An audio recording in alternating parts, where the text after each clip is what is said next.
আমাদের দেহে কোলেস্টেরলের মূল উৎস হল বিভিন্ন খাবার। তবে শরীরের বিপাক ক্রিয়ার মাধ্যমেও এটি তৈরি হয়। জানুন কোলেস্টেরল নিয়ন্ত্রণে কোনগুলো ঔষধি পথ্য হিসেবে কাজ করে। রসুন। দেশীয় খাবার রান্নায় সবচেয়ে বেশি ব্যবহৃত একটি মশলা হল রসুন। খাবারে রসুন যোগ করা মাত্রই স্বাদে ভিন্নতা চলে আসে। প্রতিদিন 2 বা 3টি কাঁচা রসুনের কোয়া খেলে রক্তের দূষিত কোলেস্টেরল ভেঙে যায় এবং ধমনীর দেয়ালে রক্ত জমাট বাঁধে না। ধনে পাতা। সবুজ রঙের এই ভেষজ পাতাটি খাবারে যোগ করা হয় সতেজতা, সুঘ্রাণ এবং সুন্দর রঙের জন্য। ধনে পাতা মূত্রবর্ধক হিসেবে কাজ করে।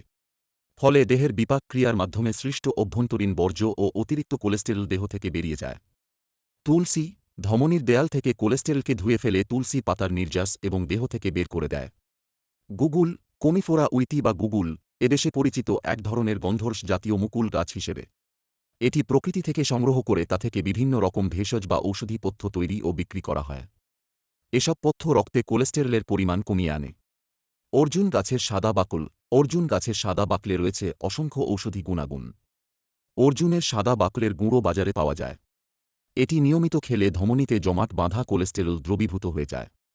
রক্তে কোলেস্টেরল নিয়ন্ত্রণের জন্য ভেষজ পথ্য একটি অনন্য মাধ্যম। সম্পূর্ণ প্রাকৃতিক এসব পথ্য যেমন সহজলভ্য, তেমনি খুব অল্প খরচে ঘরে বসে কোনো কষ্ট ছাড়াই কোলেস্টেরল নিয়ন্ত্রণ সম্ভব। তাই রক্তে কোলেস্টেরল কমাতে ঔষধি পথ্য সেবন করুন, সুস্থ থাকুন। অনুগ্রহ করে ভিডিওটি সকলের মাঝে ছড়িয়ে দিন, কেননা আপনার এই প্রয়াস অনেকেরই উপকারে লাগবে।